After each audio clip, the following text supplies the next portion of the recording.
రాష్ట్ర భవిష్యత్తు వ్యవసాయ సుస్థిరత కేవలం నీటి సంరక్షణతోనే సాధ్యమని ముఖ్యమంత్రి నారా చంద్రబాబు నాయుడు అన్నారు. పరిగెత్తే నీటిని నడిపించాలి, నడిచే నీటిని నిలపాలి, నిలిచిన నీటిని భూమిలోకి పంపాలి అనే నినాదంతో భూగర్భ జలాలను పెంచడమే లక్ష్యంగా ప్రభుత్వం పనిచేస్తుందన్నారు.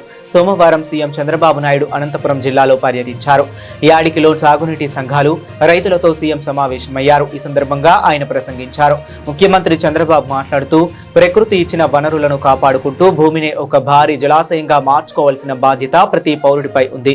గతంలో టీడీపీ హయాంలో చేపట్టిన నీరు ప్రగతి, ఎన్టీఆర్ జలసిరి వంటి వినూత్న పథకాల వల్ల నేడు ఆంధ్రప్రదేశ్ మైక్రో ఇరిగేషన్ రంగంలో దేశంలోనే మొదటి స్థానంలో నిలిచింది.